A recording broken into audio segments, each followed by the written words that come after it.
political or economic event. Radio Algeria International, our voice in the world.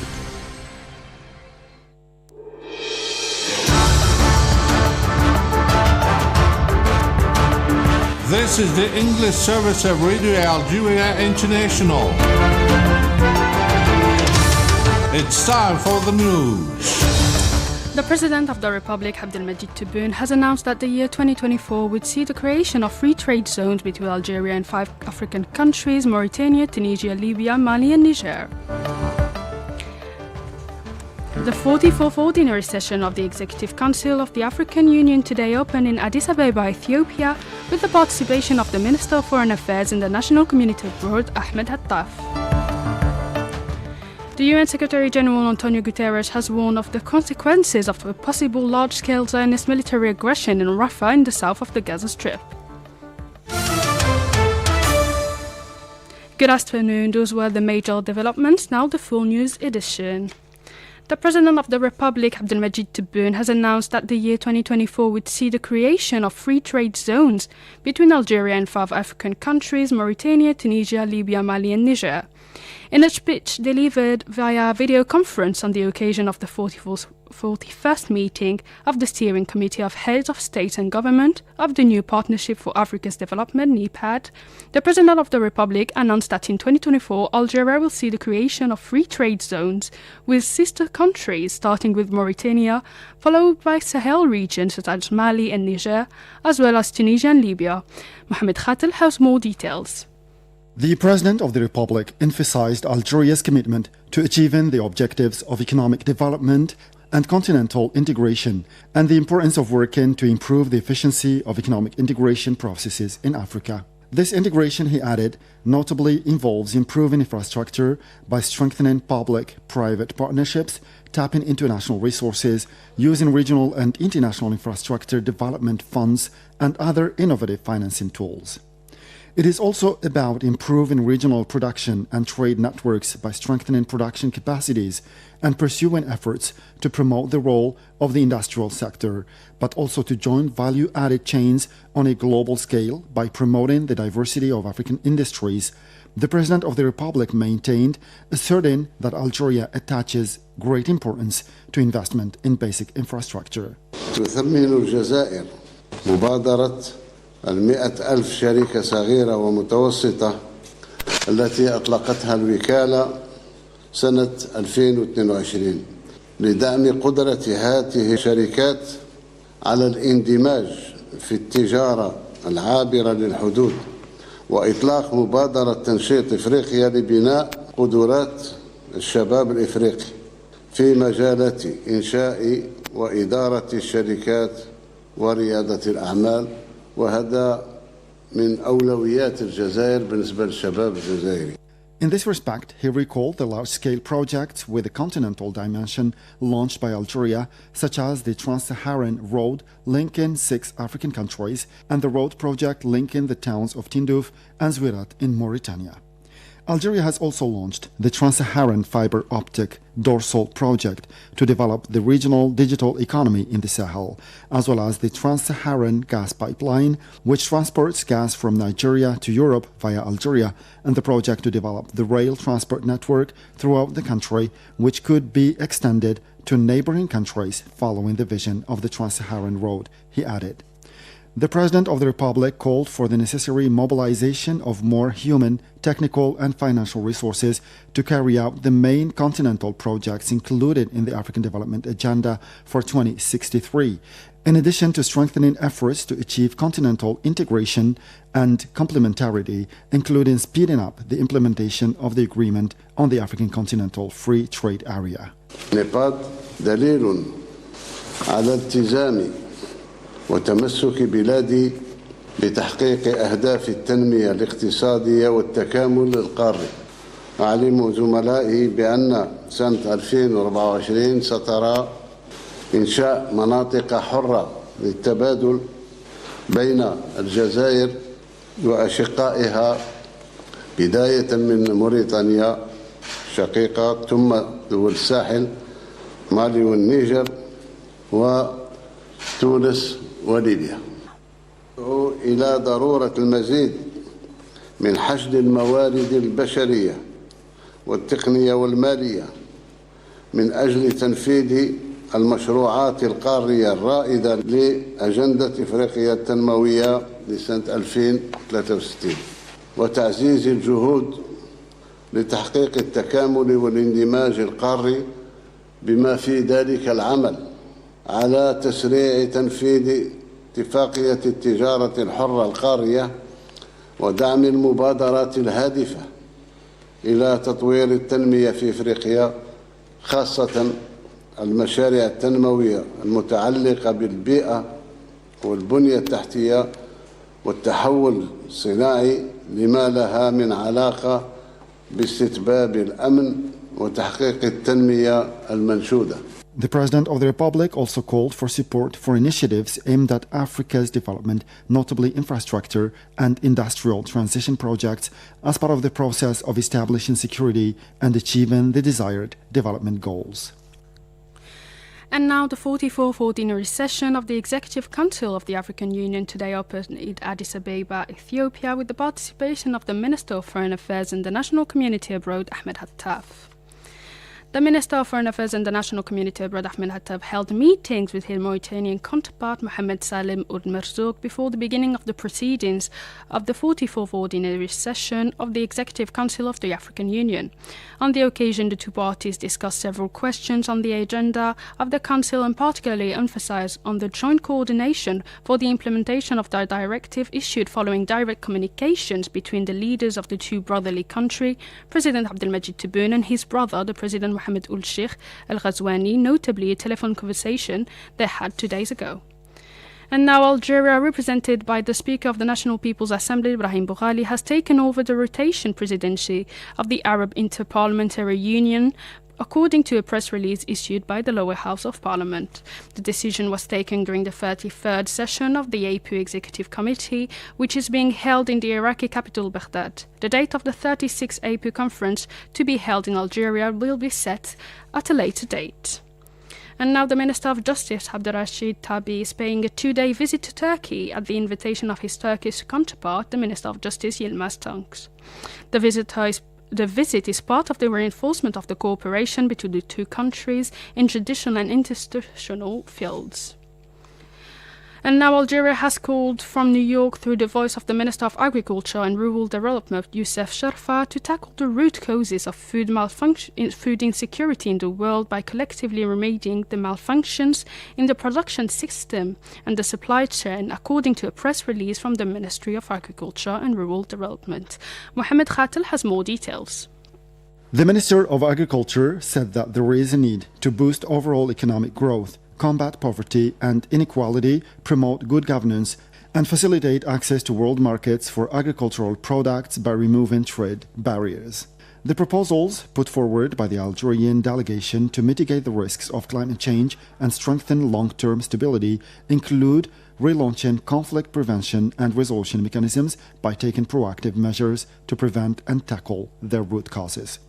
Emphasis was also laid on the importance of forging the resilience of societies and ecosystems in the face of climate change by supporting sustainable agricultural practices, strengthening water conservation, and rationally managing natural resources. As part of the proposal put forward by the Algerian delegation, Youssef Sharfa stressed the need to strengthen international cooperation through multilateral partnerships aimed at exchanging knowledge, support for international organizations such as the Food and Agriculture Organization, FAO, the International Fund for Agricultural Development, IFAD, and the UN World Food Programme, WFP, as well as strengthening cooperation on climate change mitigation strategies. He also called for efforts to be made to find mechanisms to enable developing countries to mobilize sufficient financial support while strengthening opportunities for creativity, scientific research, and development in agricultural areas related to climate change and early warning systems.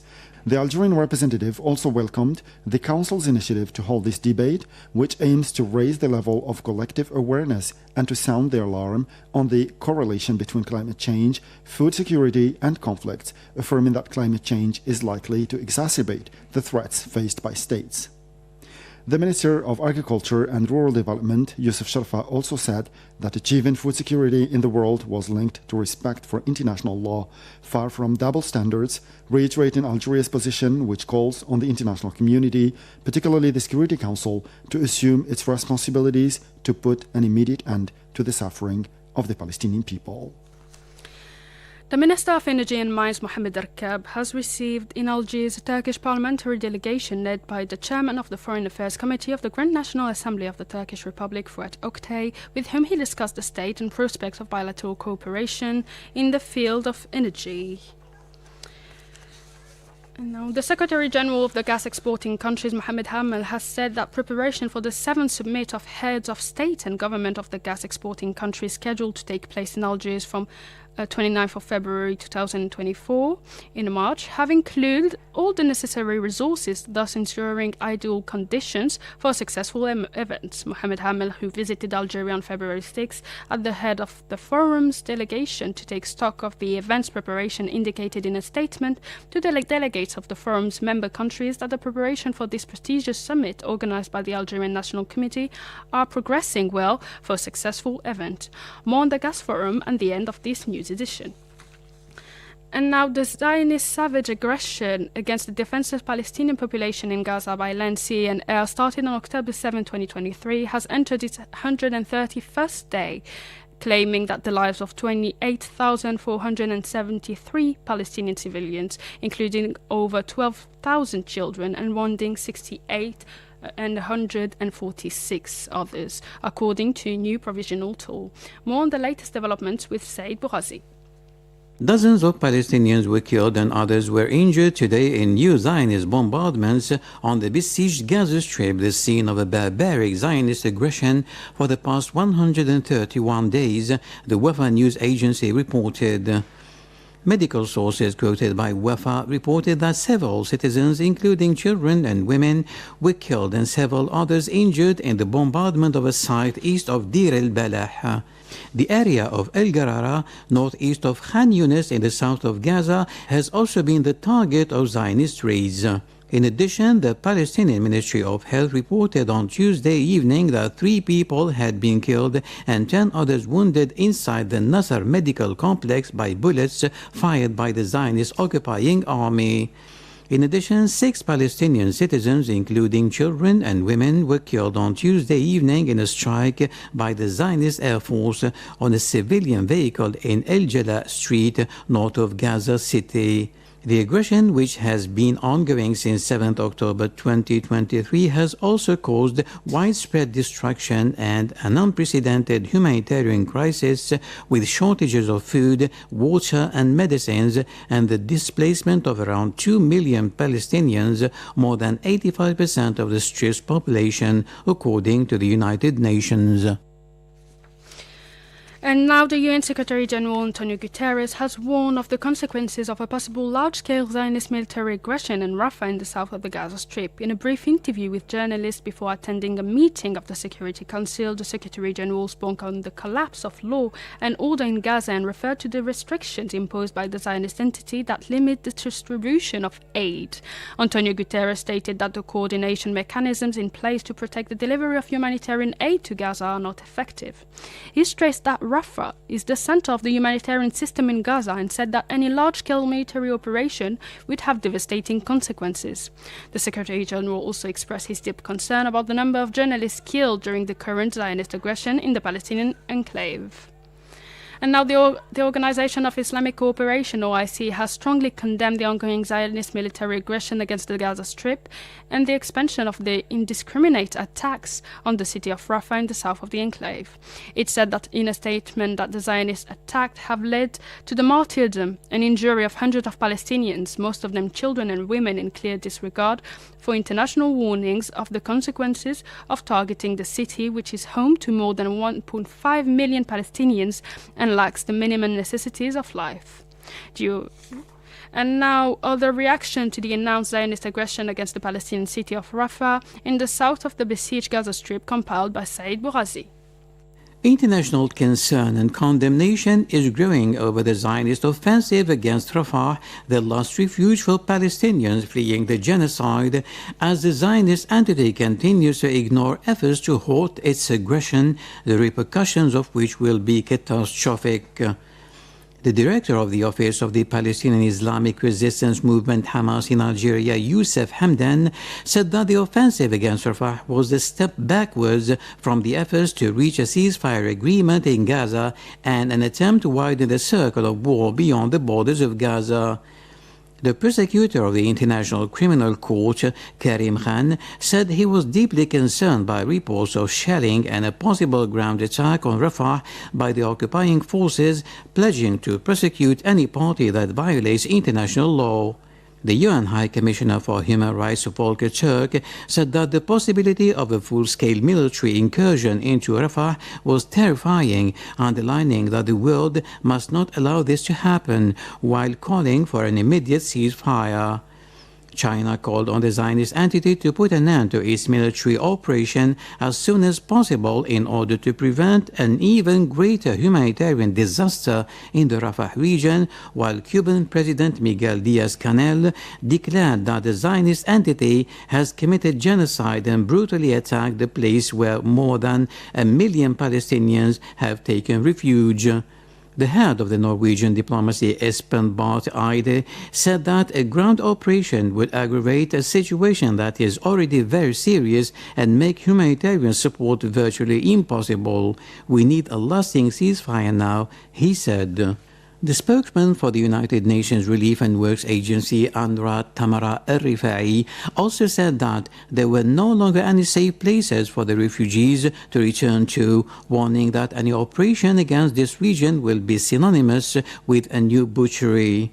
The Director General of the NGO Médecins Sans Frontières, Maini Nicolai, said that the ground offensive announced by the Zionist entity against Rafah would be catastrophic and must not take place.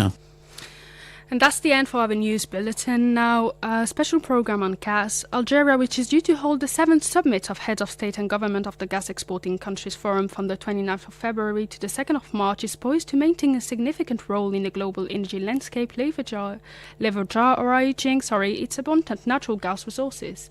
The CEO of Sonatrach, Rashid Hashishi, emphasized the pivotal role of natural gas during the second Libyan Energy and Economy Summit held last month in Tripoli. He highlighted the transformative potential of natural gas, positioning Algeria as a key player in achieving carbon neutrality goals. He projected that natural gas would account for approximately 24% of global demand by 2040 and rise to 36% by 2050, surpassing coal to become the second largest energy source after oil. Algeria, with its substantial gas reserves, is positioned not only to meet its domestic needs, but also to play a crucial role in supplying Europe. The Trans-Saharan Gas Pipeline project connecting Algeria and Nigeria makes Algeria a strategic link in transporting gas from Africa to Europe. Algeria's strategic position in Africa makes it a vital supplier of gas to Europe through Sonatrach. The company operates an extensive pipeline network spanning 23,000 kilometers connecting Tunisia, Italy, Spain, and Eastern European countries. This network provides Algeria with a significant advantage in meeting Europe's energy needs.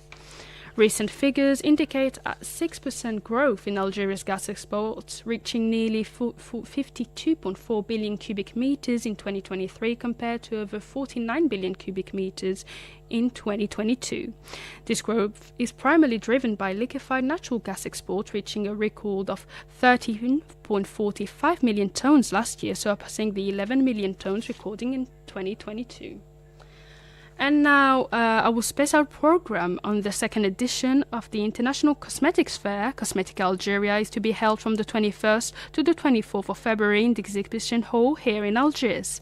To know more about the fair, I invite you to listen now to this interview conducted by my colleague Asya Bekkar with the founder of the International Cosmetic Fair, Ashraf Zerid. Hello, dear listeners, and welcome on our waves. The second edition of the International Cosmetics Fair, Cosmetica Algeria, is to be held from the 21st to 24th of February in the exhibition hall here in Algiers. And to talk about the International Cosmetics Fair, we have with us the founder of the fair, Ashraf Ziri. Mr. Ziri, welcome on our waves. Welcome. Hello, everyone. Good evening. Thank you for having me on your show. Thank you. So first, what does the second edition of the International Fair of Cosmetics add to the previous one or the first one? Okay, so Cosmetica Algeria is an industry show dedicated to all sectors of the beauty industry. So that means we have companies who specialize in raw materials, ingredients, packaging, filling, machines, equipment, and then we also have the producers, the final product, let's say, the brands who will be participating at the show. For the first, there are so many differences between the first edition and second edition. So in terms of participation, we have a bigger participation for this year. We can say double the size and double the number of exhibitors. We have so many new things going on for this edition. Yeah. What are the main participating countries? Okay, so aside from Algeria, which has the most number of exhibitors, we have companies coming from Turkey, China, the GCC area. We have companies coming from Tunisia, Africa, Portugal, Spain, France, and others. On what basis were they chosen to take part in the International Cosmetics Fair? So in our marketing, when we promote Cosmetica internationally, we talk about the Algerian beauty industry. We talk about the opportunities that companies outside of Algeria may find in Algeria. So it's basically not us looking for companies; it's companies looking for us. Or looking for the Algerian industry or the Algerian market. As you're well aware, the beauty industry in Algeria is recently launched. Like companies started showing up and growing after the COVID. So companies when they look at Cosmetica and they look at Algeria. These are basically companies who are interested in investing in Algeria. They're looking to provide solutions to Algerian industry, the Algerian beauty industry. As you're well aware, companies. So in order for you to produce beauty products or cosmetic products or hair products, you basically need to start with the raw materials, ingredients. You need to have the machine to create the product. You need to package them, and all of these, and the whole process is what you will find at Cosmetica. And these are companies that can provide solutions to the Algerian producers. Great. So there is an international wave towards organic cosmetics, and in the first communique you laid special emphasis on organic products or cosmetics. Can you give us an example of these products and what are they made of? We have created an area dedicated to, let's say, artisans. And these products are basically natural products. And that area you'll find for this year 11 or 12 companies that who are promoting their products, so natural and bio products. So in addition to the products themselves, the fair is also dedicated to packaging, equipment and machines. Can you tell us more about that? Okay, so the show is basically, as I said, it's dedicated to all sectors of the beauty industry, and when we talk about all sectors, so let's say it's the A to Z of the beauty industry. So you'll be able to find solutions to all types of challenges that you might have as a producer. So you'll find companies that you'll find leading companies actually in raw materials and ingredients. You'll find leading companies in packaging, in machines. These are international companies that have a long history of being in the worldwide markets.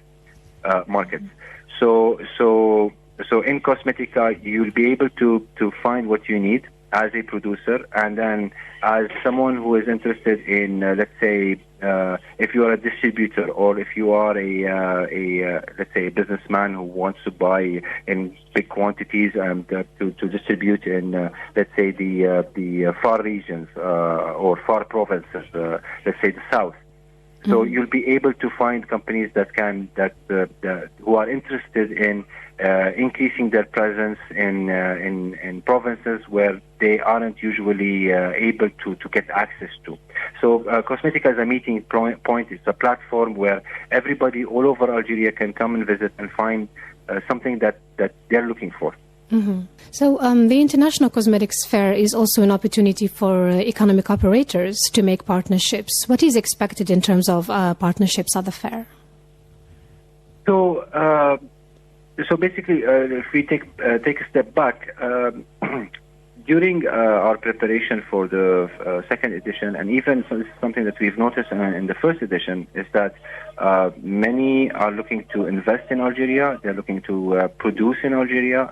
So that means they want to create factories in Algeria, or they want to increase their production, or they want to export their product. So they want to export their products outside of Algeria, especially in Africa. So Cosmetica is also a place where you can find what you need in terms of how, in terms of answering the questions that you might have as an investor. So where do you go as an investor? Which authorities you need to speak to? Where to start? These are questions that you will find answers to in Cosmetica. And in terms of partnerships, it is expected that there will be partnerships between companies. We know that there are several companies. We can't talk about it right at the moment. It's for them to talk about. But basically, companies are going to be creating partnerships in terms of either increasing their production or partnership in terms of exporting their products outside of Algeria. So these are things that are expected at the show, yes. Mm. So workshops and conferences are also due to take place throughout the 4 days of the fair. What are they going to tackle? Okay, so in terms of the conferences, we have a very rich program for all days. Basically, the first 2 days is conferences in terms of, and they'll be talking about, let's say, marketing. They'll be talking about formulation, the latest trends in perfumery. They'll be talking about there are subjects like regulatory frameworks for the cosmetics industry, e-commerce. They'll be talking about building brands, how to build brands. So it's basically. It has never happened in Algeria before, where the cosmetics industry has a conference that talks about issues within the cosmetics industry. And then on the weekend, the Friday and Saturday, there will be many workshops presented by leading companies from all over the world, and Algerian companies as well. Okay. Anything you want to add, Mr. Zoury, about the upcoming International Cosmetics Fair? Well, thank you for having me again. Cosmetica Algeria will be taking place from the 21st till the 24th of February at the Safex Pavillon Ahagar.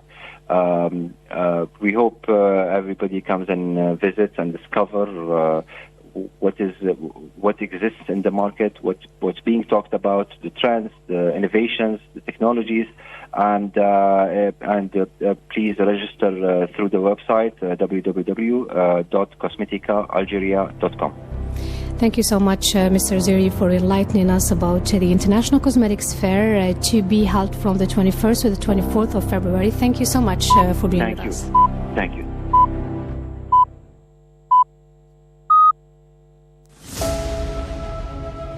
Séptima cumbre de los jefes de Estado y de Gobierno de los países exportadores de gas, Argelia 2024.